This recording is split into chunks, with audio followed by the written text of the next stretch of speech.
কথাবার্তা সাবধানে কইেন, একদিকে কথা কইবেন আরেক দিকে ধরা খাইবেন। এই ঐক্যবদ্ধ বাংলাদেশের প্রধানমন্ত্রীকে এটা নিয়ে তোমাদের প্রশ্ন করতে উতলা হয়ে দেখতে হয়। জামাতে ইসলামের নেতৃত্বাধীন জোটে যোগ দিয়েছে বিএনপির নির্বাহী কমিটির সহ আন্তর্জাতিক বিষয়ক সম্পাদক রুমিন ফারহানা। তবে আল্লাহর কি খেলা ভাই, খেলা জমে গেছে। জুনায়েদ হাবিব ভোটে দাঁড়াচ্ছে খেজুর গাছ মার্কা, আর ওর বিরুদ্ধে দাঁড়াচ্ছে ব্যারিস্টার রুমিন ফারহানা। বিএনপি থেকে বহিষ্কারের পর ব্যারিস্টার রুমিন ফারহানা আজ আনুষ্ঠানিকভাবে বাংলাদেশ জামায়াতে ইসলামীতে যোগ দিয়েছেন।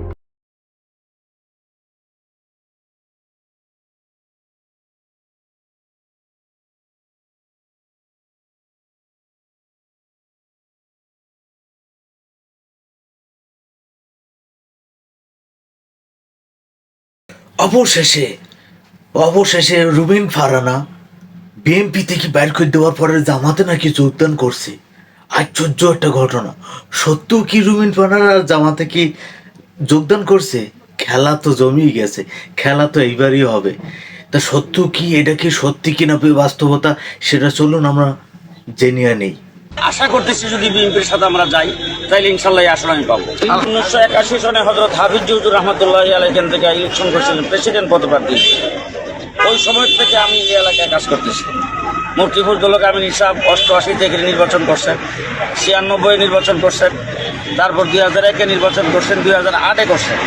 আমি সব নির্বাচনে ওনার প্রধান এজেন্ট ছিলাম এবং এই এলাকার প্রত্যেকটি পাড়া মহল্লায় গ্রামে গঞ্জে সব জায়গায় আমি চষে বেড়াইছি। আশা করি আমাকে সবাই চিনবে এবং আমি প্রত্যেক গ্রামে গ্রামে গেছি। আমি নিশাব এমপি হওয়ার পরও 5 বছর পর্যন্ত ছিলাম একসাথে, আর নির্বাচনের জন্য তো গেছি, সব জায়গায় আমি ওয়ার্ক করছি। সেই হিসাবে তখন থেকে আমার একটা খেয়াল ছিল যে একদিন হয়তো আমি নিশাব হুজুর থাকবেন না, বা যদি পরিস্থিতি এরকম হয় যে হুজুর নির্বাচন করতে পারবেন না, তো আমি এখান থেকে নির্বাচন করব। তখন থেকে আমার এই খেয়াল ছিল। আজকে হযরত আমিন ইসাব রহমতুল্লাহ আলাইহি দুনিয়াতে নাই, উনি দুনিয়া থেকে চলে গেছেন। আমি এখান থেকে নির্বাচন করার জন্যে এদেশের উলামায়ে কেরাম এবং ব্রাহ্মণবাড়িয়া, আপনারা জানেন 2021 সালে 16 জন এখানে শাহাদত বরণ করছে, 2001-এ 6 জন শাহাদত বরণ করছে, 2016-তে একজনকে ব্রাহ্মণবাড়িয়ার মাদ্রাসা ছাদের উপর দিয়ে একজন হাফেজ মাসুদকে ফেলে দিয়া মেরে ফেলছেন। এই যে রক্ত, এই রক্তের উপর তারা এই আজকে অন্তর্বর্তীকালীন সরকার এবং এই শেখ হাসিনার ফটো। আমরা এই দেশের উলামায়ে কেরাম দেশ গঠনে আন্দোলন সংগ্রামে জীবন ছিলাম, দেশ গঠনে আসি, ইনশাল্লাহ শেষ পর্যন্ত থাকবো। আপনারা জানেন যে উলামায়ে কেরাম 4 দলীয় জোটে ছিল, 20 দলীয় জোটে ছিল। 2018 সালে আমি এখান থেকে নির্বাচন করতে চেয়েছিলাম, 20 দলীয় জোট আমাকে এখান থেকে নমিনেশন দিতে চাইছিলেন।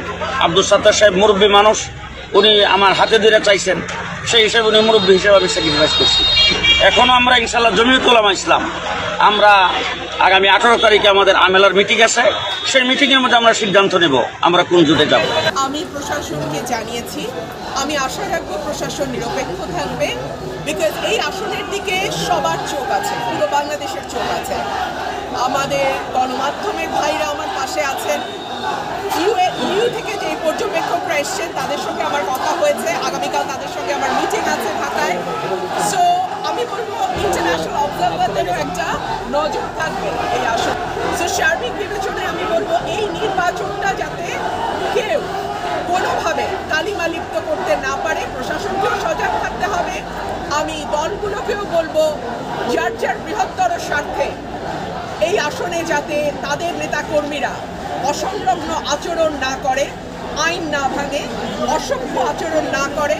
বড় দলগুলোর দায়িত্ব হবে এই বিষয়টা এনশিওর করা, কারণ না হলে এই দাগটা, এই নির্বাচনী আসনে যদি কোনো দাগ পড়ে, সেই দাগটা কিন্তু বড় দলগুলোকে তাদের বাকি সময়টা বয়ে বেড়াতে হবে। আমি একা কত দূর করতে পারি আর পারি না সেটা আপনারা দেখেন নাই। অনেকেই আমাকে প্রশ্ন করেন, আপনার এত পরিকল্পনা, আপনি এই দুটো উপজেলাকে মডেল উপজেলা করতে চান, কিন্তু স্বতন্ত্র প্রার্থী হলে আপনি কতটুকু কাজ করতে পারবেন? যখন বিএনপির বড় বড় কুতুবরা বিদেশি নাম্বার নিয়ে পানাপুকুরের তলায় লুকায় ছিল, এই রুমিন ফারহানা তখন সংসদে দাঁড়ায় শেখ হাসিনার সামনে বলি নাই যে এই সংসদ অবৈধ? আমি একা কত দূর করতে পারি আর পারি না সেটা আপনারা দেখেন নাই। আর একটা কথা আপনাদেরকে বলি, সরকারি দলের এমপির বরাদ্দ যতটুকু, বিরোধী দলের এমপির বরাদ্দ কিন্তু ততটুকুই। সুতরাং আমি কোন সরকারি এমপির চেয়ে বরাদ্দ কম পাবো এইটা আপনারা চিন্তা করবেন না, বরাদ্দ সমান। হ্যাঁ, সংরক্ষিত মহিলা এমপির বরাদ্দ অনেক কম, সেই কারণে আমি সংরক্ষিতর ব্যাপারে বলছি আমি আর সংরক্ষিত হব না। কারণ সংরক্ষিতর বরাদ্দ এত কম যে ওইটা দিয়ে কোনো কাজ, দৃশ্যমান কাজ করা যায় না। কিন্তু নির্বাচিত এমপির বরাদ্দ সে সরকারি দলের হোক আর বিরোধী দলের হোক সমান। আর একটা প্রশ্ন করি, সরকারি দলে কোন দল যাবে আগের থেকে জানি কেমনে?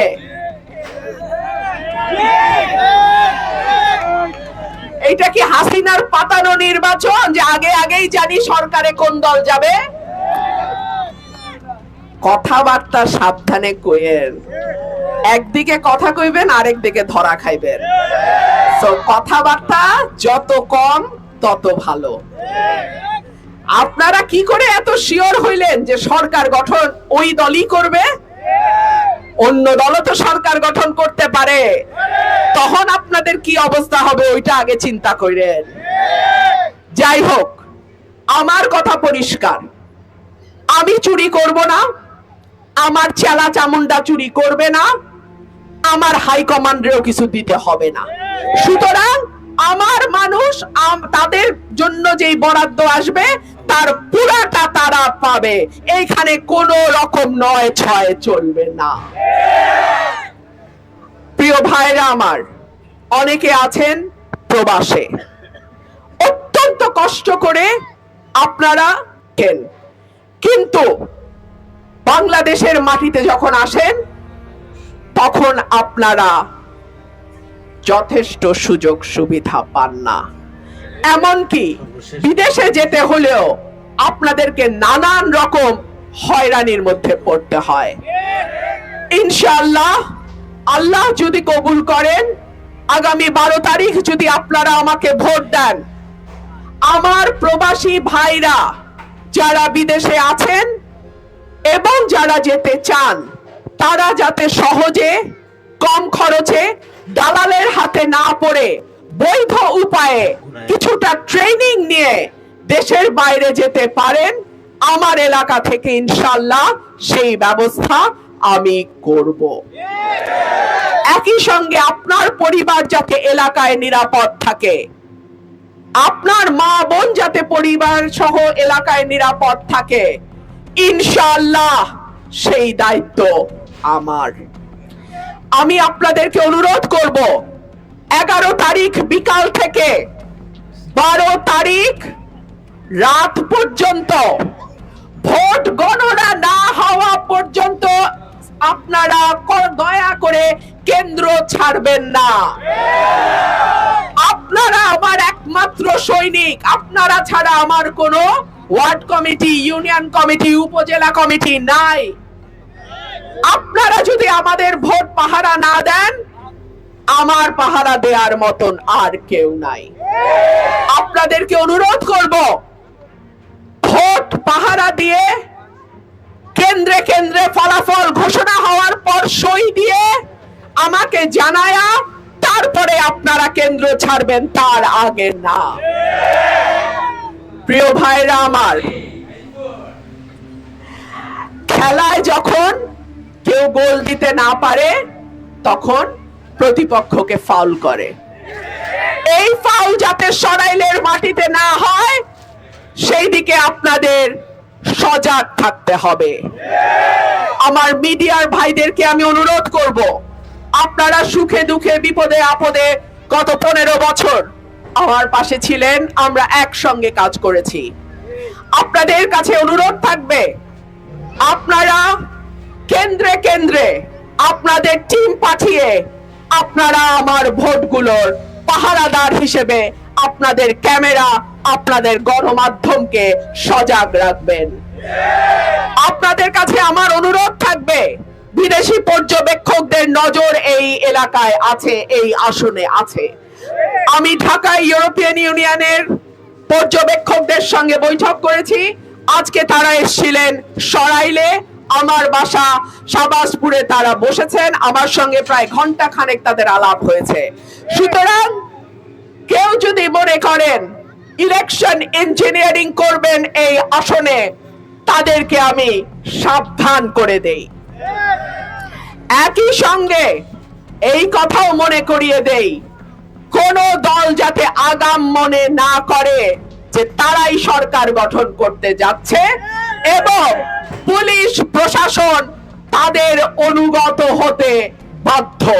কোন দল যেন এই ভুল না করে। 12 তারিখের ভোট পুরো রাজনীতির চেহারাও পাল্টে দিতে পারে। প্রিয় ভাইরা আমার, আমি আপনাদের প্রার্থী। আমার মার্কা হাঁস মার্কা।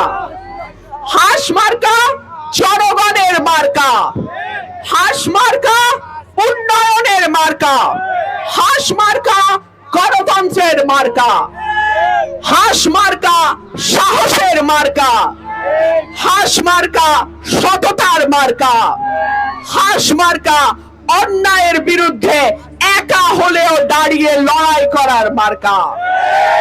আপনাদের কাছে অনুরোধ থাকবে, আপনারা 11-12 তারিখ হাঁসের পাশে থাকবেন।